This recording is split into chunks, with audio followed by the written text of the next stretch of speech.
On today's show, nervous and excited at the same time. A snowy adventure in the deep north woods. We tackle a tough hike in to find Minnesota's wildest lake trout. Then, treks across Antarctica. We document a downright frigid hunt on the last day of the season. This is nuts. Northern Beer and your Minnesota Select GMC dealers present... There you go. Due North Outdoors. Here are your guides, Bill Shirk and Laura Scher.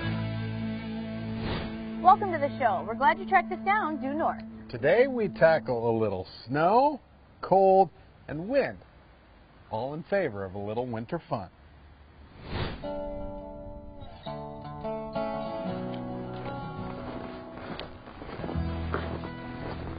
One cold foot in front of the other. In deep, fresh snow, that's how people make progress.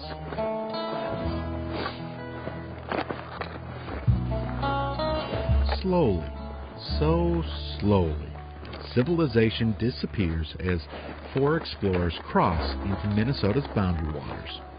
It's the line. It's an imaginary line that changes you when you cross. I love it. It's not our world out here. It's the boundary waters, and you respect that, and you make decisions accordingly.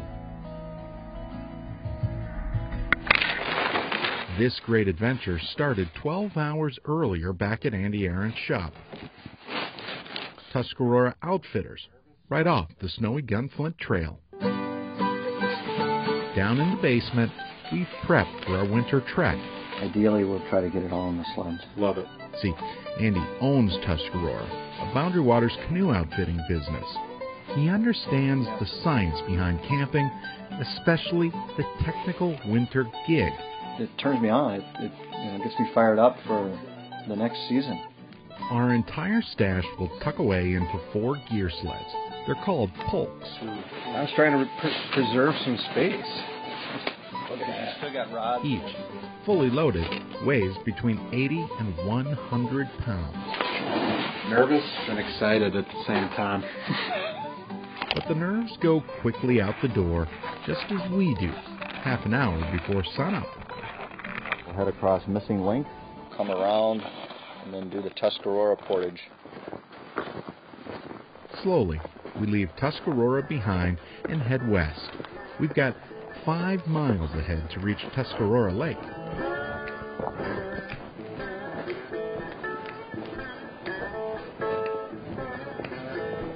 It's just getting there. It's a walk. It's a long walk. It's up and down hills and across the lake, and 2 portages and 3 lakes later you get to fish. That's just part of the journey. You got to have snowshoes. You can walk right on top of the snow and you need them when it's 4 or 5 feet deep. You got to ride right on top of the snow. Which gets just a bit tougher. Lugging that 100-pound sled. They call me a bull moose.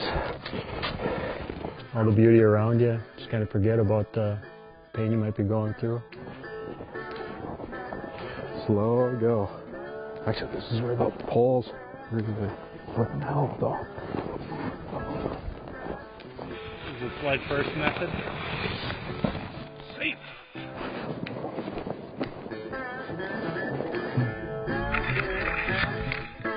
It takes the better half of a day to find our way in.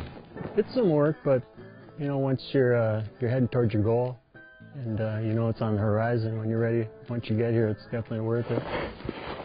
After lunch, we finally hit Tuscarora Lake. But not before cold wind and snow smack us.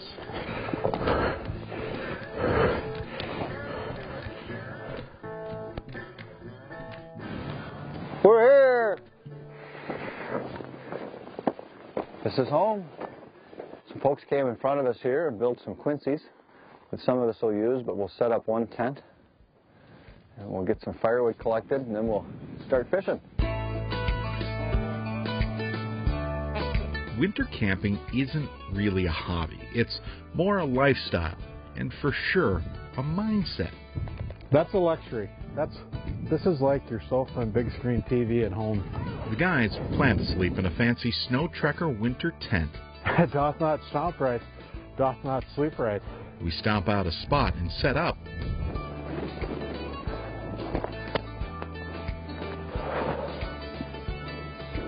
Tents. No tent for me.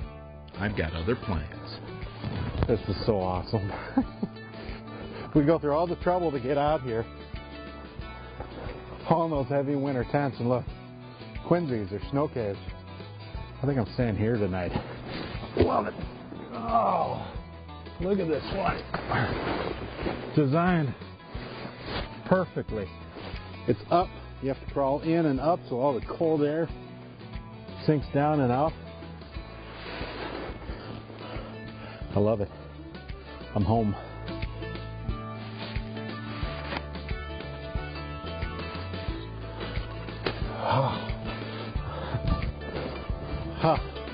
Right there. I don't even want to fish. I just want to sleep. Okay, kidding. This is why we winter camp. I love it. This winter adventure's just getting started. Up next, we fish. Well, if we can beat the ice.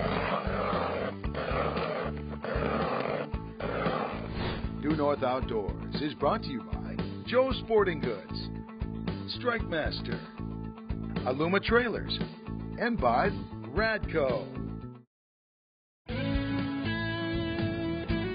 Due North Outdoors is presented by Northern Beer.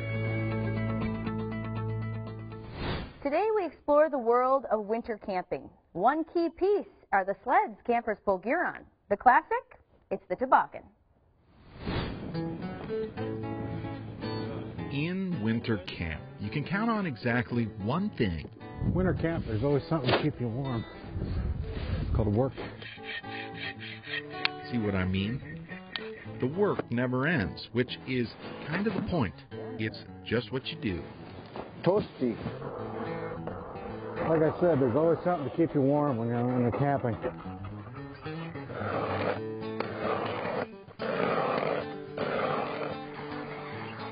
It's helpful to have a couple guys drill, and then they switch off. Some more guys drill. After we settle into our Boundary Waters camp, we slowly grind our way to fishing. You see, Tuscarora Lake is supposed to have a good population of native lake trout. So we get lines in the water. They're a lot of fun, and they taste good. I really enjoy lake trout dinner. But dinner won't come until we actually catch something. She's deep here. So far, not even a nibble. And I'm getting hungry.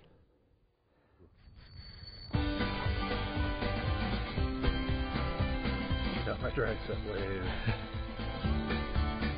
On. This is the kind of moment that makes winter camp worth the trouble. It's exciting to hover and wait.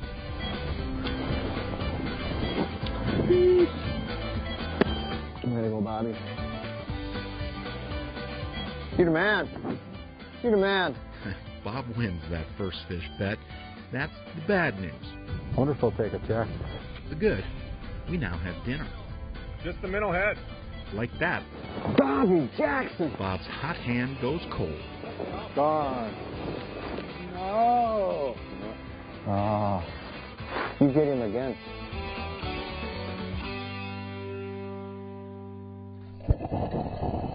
Our day ends back in camp over a hot stove. Andy whips up classic Tuscarora grub. We are cooking up some trout. We've got some, we'll put a little Old Bay seasoning with it. Then we're going to have some hash brown potatoes with onions scrambled, and a little wild thyme turkey. And that should fill us up tonight. That's a feast. See, out here in the cold, campers burn piles of energy. This is going to be fantastic. You need extra calories to get through those cold nights. Wow, Andy. Guiltless eating, so to speak. Thanks, bud. In winter camp, happy hour never lasts long. Tired campers retire to the cold silence. Yeah, you sleep well. That's for sure.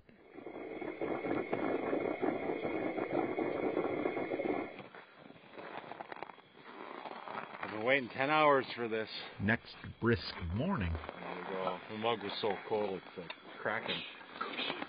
we can sure feel that darn hike in. I don't know where they're hiding the hot tub, but if we could find that, that'd be nice. Over hot breakfast, we meet a few unexpected guests.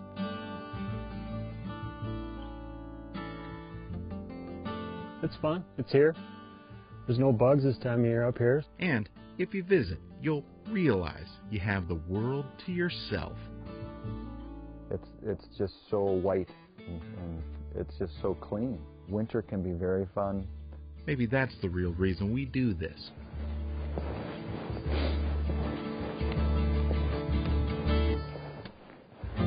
As we finally turn our backs on the winter woods, we leave a little something in our snowy wake. Somewhere out there, our hearts stay behind. Getting late. The Boundary Waters tend to do that.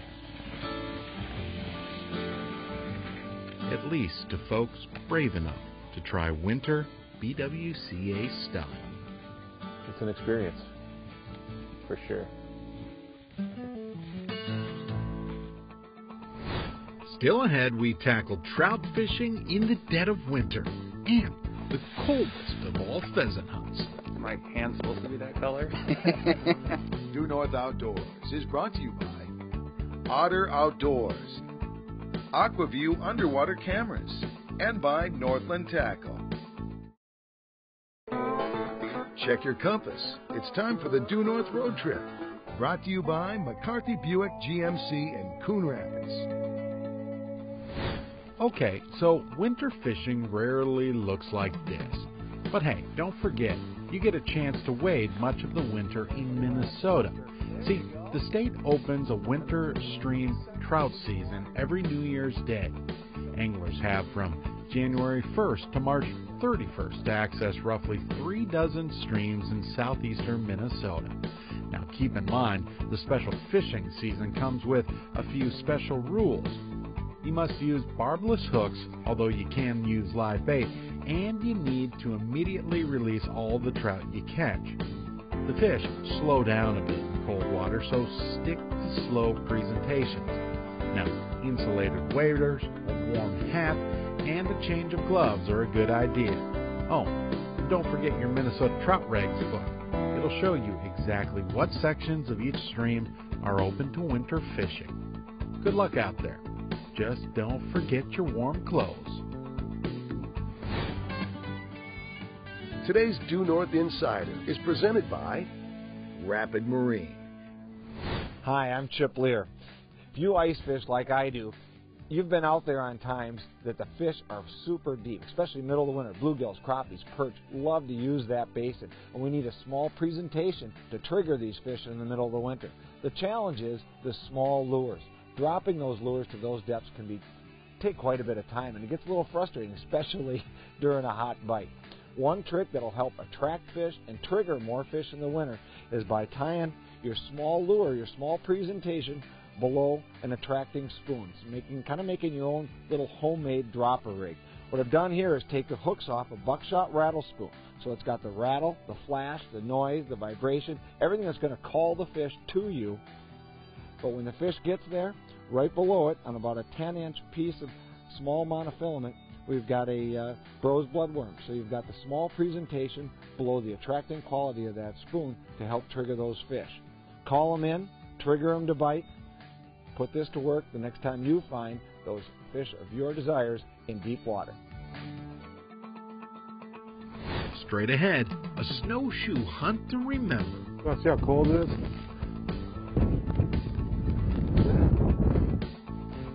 Pen? There you go. See? Couldn't even see it.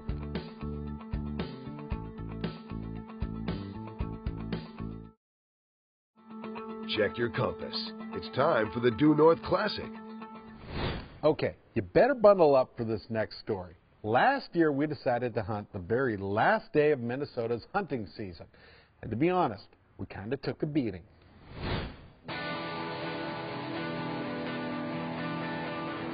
Frigid, cold, biting. Treks across Antarctica. Mid-December on the unforgivable prairie. No doubt I'm cold. Temp 0.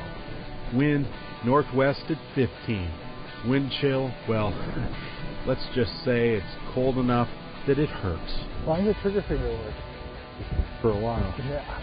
Time to gear up. Tools of the winter hunting trade look different. A pile of snow blankets the fields. We need help.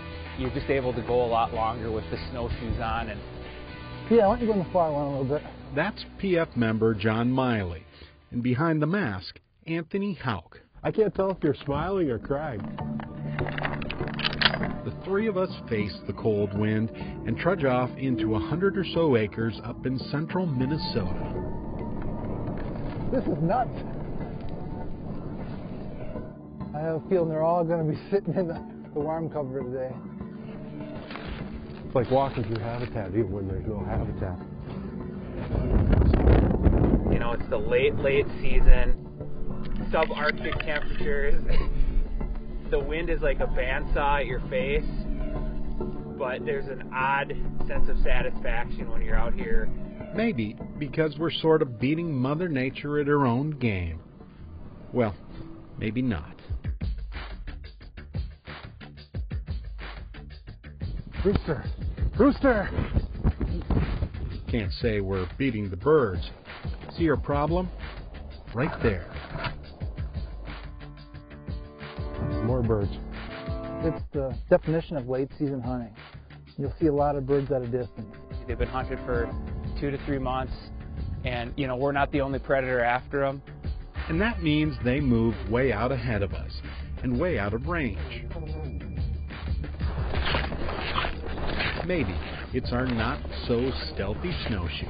Everything squeaks, the snow squeaks, the snowshoes are squeaking, everything. The guns even squeak because they don't want to work so well in those conditions. But And no doubt it's downright tough to hunt in snowshoes.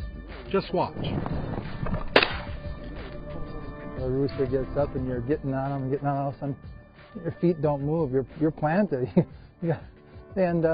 But that's just part of it. Adds to the excitement, adds to the challenge. The things we go through for late season birds. Which is why the shoes eventually come off. My hand's supposed to be that color? We decide to tackle, oh yes, the dreaded cattails.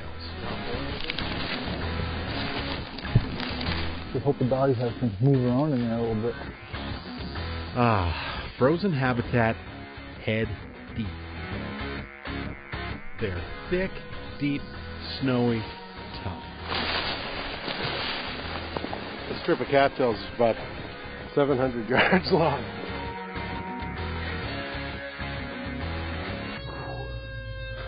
I'm sure warmed up now. There'll be piles of birds in here. Get him, Reba, get him, Reba, get him. Locked up. There you go, hen. Hen. You want to see how cold it is?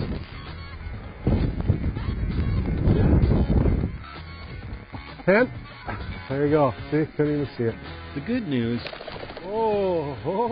we've got cold birds flying. Dang it, that was it. Hen. Just trying to hear you coming. On this day, it's pretty clear. Luck, he's not on my side. My gun didn't let me shoot a second time. Even the other guys Rooster, rooster! struggle. Just why we love late season hunts. That's some of the harder walking we've done this year. I'm sure that tomorrow my body's going to be telling me I have muscles that I've been neglecting for some time, but whose fault is that? That's the thing about these hunts. Well, pseudo-expeditions. If you work hard enough and walk far enough, Eventually, good things happen. All right. Boy, they had to dig that one out of there. Well, and it's fun to see 100 birds, but you know, you're looking for that one opportunity at a time like this, and that can make your whole entire day worth it. And maybe, just maybe, the best part, I'm hungry, my stomach's growling. guiltless eating at the end. If I have a 10,000 calorie evening, I'm not going to feel bad about it. We're out of here. Good old Minnesota winter. Wow, I think I'll leave those trips up to you. Good choice. Only the strong survive out there. Or the crazy. Yeah. Well, guess what? We're out of time. So, we'll see you next week. Until then, remember, take the time to introduce someone new to the great outdoors. Bye.